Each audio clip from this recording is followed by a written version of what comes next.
Hi everyone, so you may have noticed that I'm not outside today. I love filming outside, but today it is so cold and it is so rainy and blustery. I thought I would film inside, so I've brought you to my reptile room. You may be able to see that is my chameleon's tank back there. He's that little blob there, but just so you can see, this is what he looks like. These are his colours. So you may see him wandering around in the background. But basically I've come into here because it is the warmest room in the house, because gecko tank is nice and warm, my chameleon tank, the insects and the spiders tanks are nice and warm, and the frog tanks are really warm too. So it's really nice and toasty in here, unlike outside where it's really cold.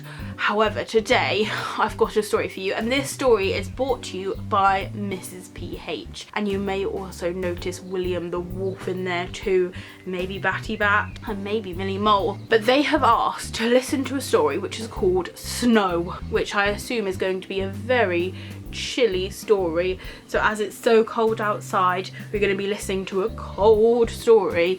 I thought I'd stay in my warmest room while I listen to it. Let's go. We've had a busy day, haven't we, William? We even saw some snow, and that reminded me of a story that I really like about snow. Oh, it's got snow in it, so I thought we'd read it before we go to bed, because we've had quite a busy day. We were cold when we were outside, and then we've done a bit of cooking and made some biscuits, and now it's time nearly for your bed, isn't it? You don't look very tired. You will be, I'm sure, after you've had this story. You'll sit by the fire, keep nice and warm. Batty Bat looks a bit sleepy, doesn't he? But he'll be awake later because he likes the night time. And Millie Mole, you're tired, aren't you? She is, look. She's a bit sleepy. I'm going to sit you there, William, and you can listen nicely to my story, okay? I'm going to tell all the children's story as well. So I hope you like this story. This story is called Jolly Snow, and it's by Jane Hissey. It's all about toys that come to life when the grown-ups aren't there.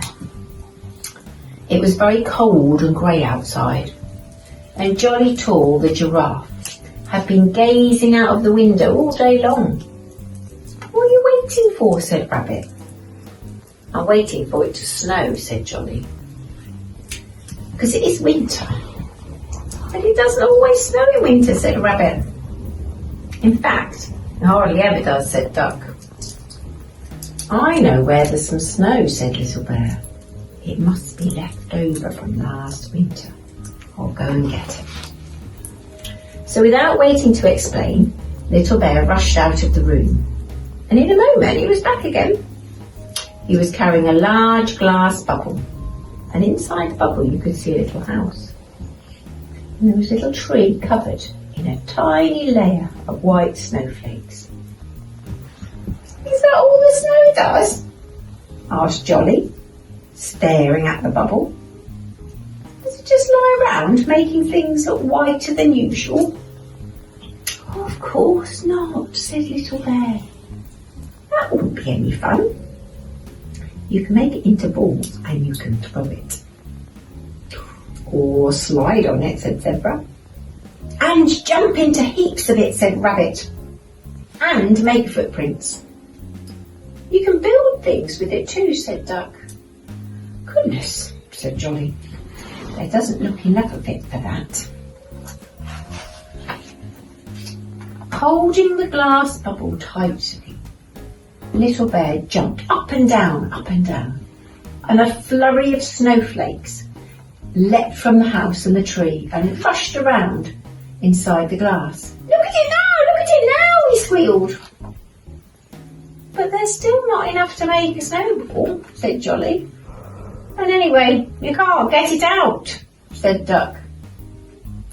"Wait a minute," said Zebra. "I know where there's lots of snow." She led the way to the kitchen, where Branwell Brown was busy making some special biscuits. To stop the biscuit dough sticking to the rolling pin, he was shaking flour from a flour shaker. "Whoopee!" said Zebra, dashing under the falling flour. "I'm in a snowstorm!" In no time at all, her black stripes had almost disappeared. Rabbit tried to grab a paw full of flour. "Ooh, it's not very good for snowballs," he said. "It doesn't stick together." "Ah, but it's perfect for dough balls," said Little Bear. He rolled up a piece of dough and he threw it at Rabbit. The dough ball stuck to Rabbit's bottom and looked like an extra tail. "This flour snow doesn't come off," said Zebra, jumping up and down, trying to shake herself clean. "I think you're going to need a bath," said Bramwell. He filled a dish up with soapy water and the snowy zebra climbed in. She began to splash about and there were bubbles flying everywhere. "Oh, it's still not coming off," she grumbled. "It just gets stickier and stickier." Flour and water does make a sort of glue," said Duck. "You'll probably have to stay white forever." "No, you won't," said Bramwell kindly. "We'll get you clean." All the scrubbing and splashing made even more bubbles. "Snow bubbles!" said Little Bear, jumping about, popping them with his paws. "Hurry up, Zebra! We want to use your bath as a snow machine." After lots and lots of rubbing and scrubbing, Zebra's stripes at last disappeared. Oh no, they didn't. Her stripes reappeared. The snow disappeared. The others wrapped her in a nice warm towel and they looked in the bath. "What have you done with all the bubbles?" asked Little Bear. "Bubbles never last," said Duck. "And anyway, they would have made very sloppy snow. Why don't we go and see if Old Bear has got any ideas?" Old Bear always has good ideas.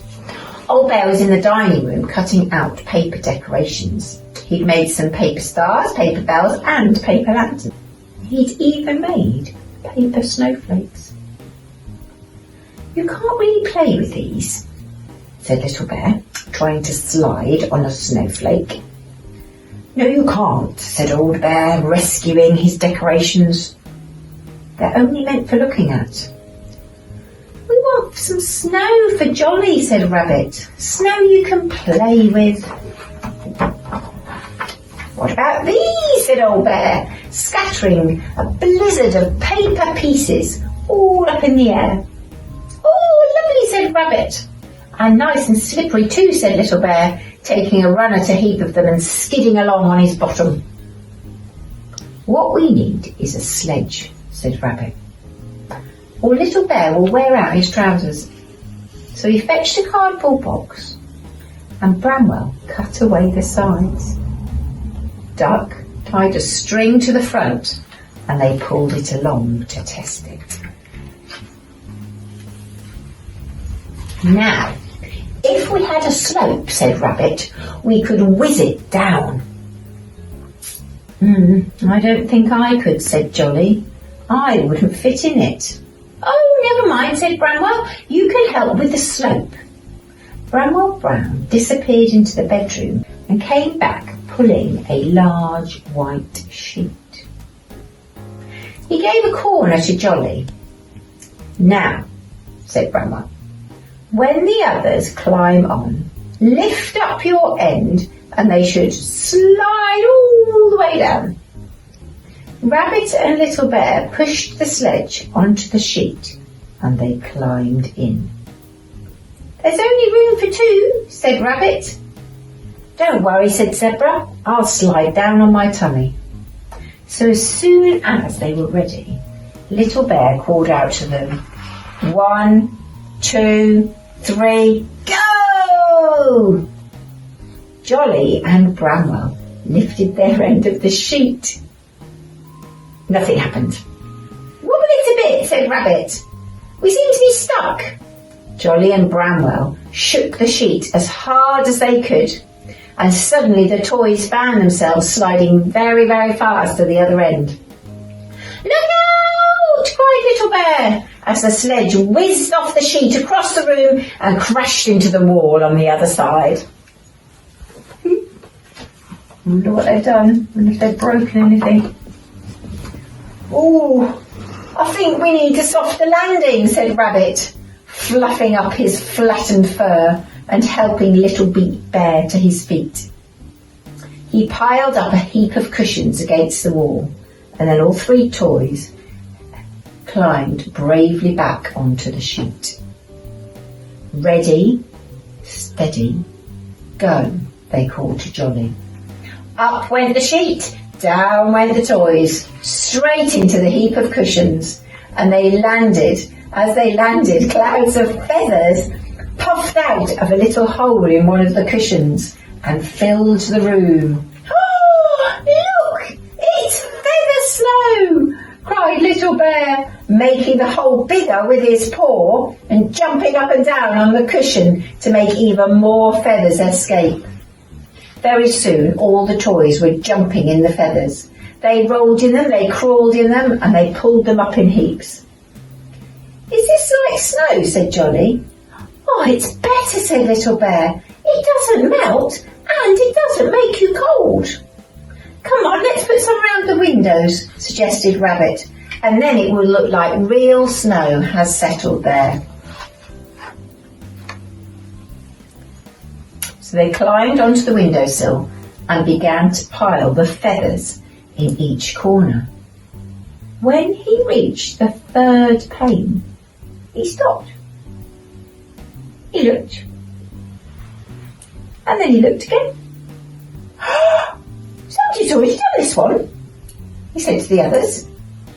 The window did have a white covering around the edges,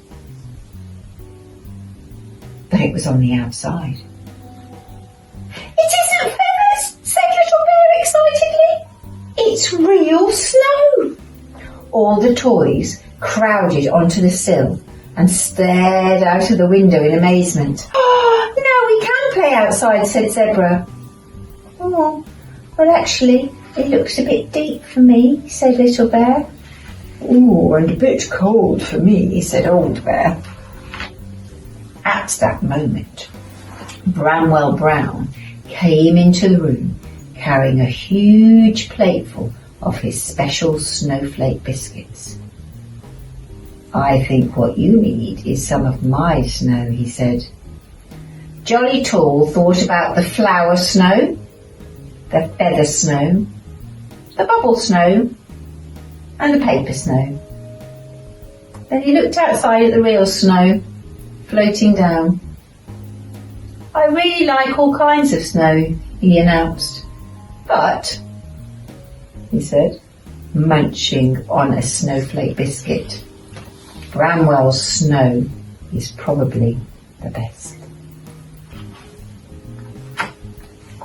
That's the end of the story. Oh, I think they might have fallen asleep. You still awake, William? Yep. What do you want to tell me? Thinks he could manage a biscuit before. Yeah, you can have one of the cookies we made earlier then. So, they're off to bed. Good night.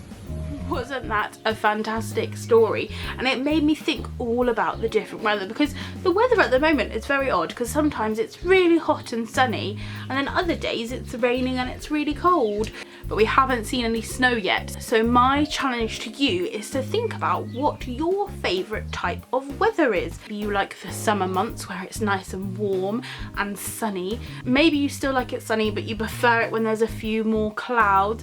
Maybe you quite like the rain because you can splash in puddles, or the snow because, like the story, you may like having the snow on your windowsill and looking out. But I quite like being outside playing in the snow, but when it snows I like being inside and feeling all warm and cozy but still looking out and seeing all of the garden covered in a lovely layer of white snow.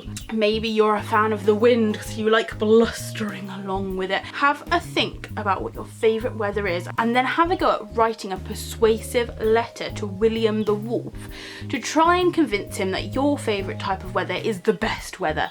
So you're going to need to think of different adjectives of how to describe the weather, but also persuasive language, so a language which which will make William the Wolf want to agree with you about why your favourite weather is the best weather.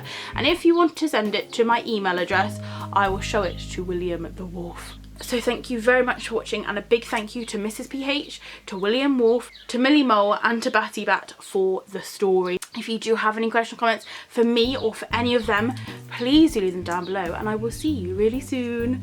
Bye!